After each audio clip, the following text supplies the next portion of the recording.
Matthias Cormann, welcome to Capitol Hill. Good to be here. You've announced a company tax cut. It is funded essentially by savings announced in the budget reply. There are about $5 billion a year, of which you spent $4 billion a year on carbon compensation, plus scrapping the school kids bonus. Is that how it's being funded?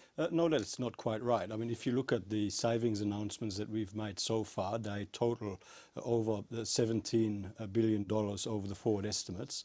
And of course, so far what we've announced in terms of major policies is that we will keep income tax cuts and pension increases without a carbon tax, and that'll cost about $12 billion over the forward estimates, and that we would of course introduce this 1.5% company tax cut effective 1 July 2015, which is costed at $5 billion over the forward estimates. So I mean, this is a company tax cut which is part of our plan to create 1 million new jobs within 5 years.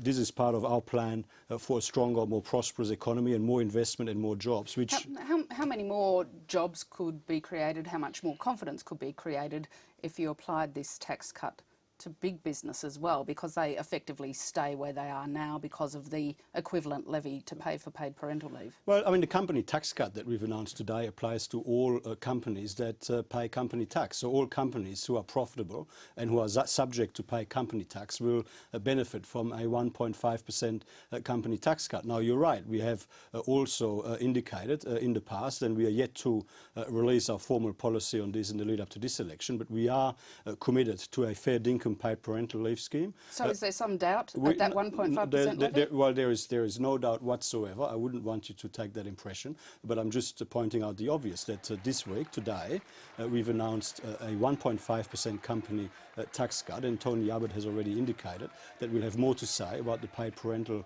leave scheme, which is an important economic reform, which is an important productivity measure, which is an important workforce participation measure, which will also help us grow the economy more strongly, and as such, actually over time, have a beneficial impact on the budget. But it does include a 1.5% levy on 3,000 businesses. Well, I mean, what we've indicated is that it will include a temporary levy over the, that is imposed on Australia's largest, most profitable businesses. In the lead up to the last election, that was a 1.5% levy. I'm obviously not here today to announce our paid parental leave policy for this election. I mean, Tony Abbott and Joe Hockey will do that in good time over the next week or so.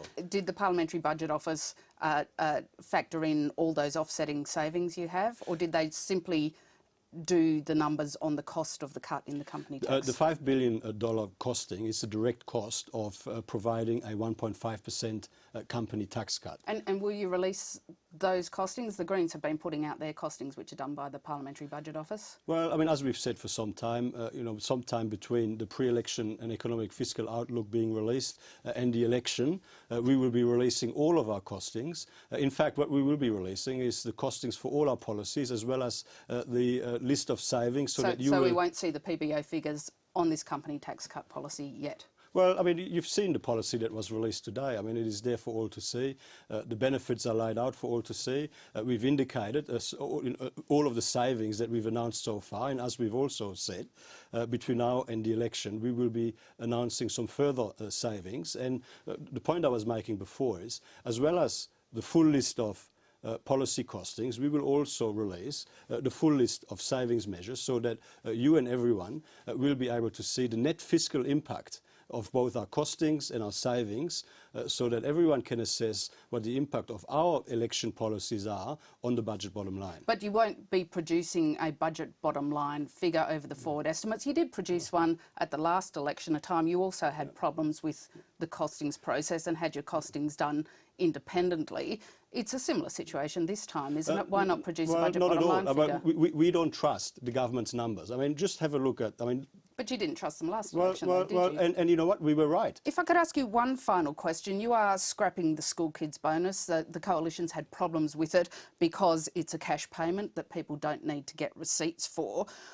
Why is the position different with the FBT changes? What's wrong with the government asking for some proof on that policy when you have problems with the government asking for no proof on the school kids bonus. Well, hang on. So what happened with the fringe benefits tax changes? That was an overnight change in taxation arrangements, an increase in the tax on those people who salary package their cars. The school kids bonus is the government giving money away they haven't got.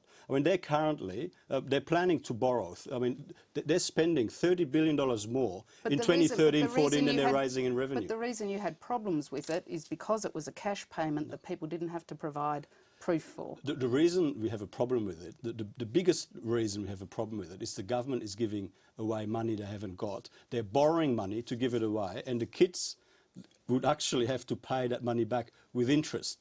In relation, the situation is very different. The change in the fringe benefits tax arrangements was an overnight change to tax arrangements, having significant implications for an important industry for Australia. It was policy on the run. It was vintage Kevin Rudd, not thinking about the flow-on consequences of a decision that he makes on the hop. And of course, that is a very different proposition.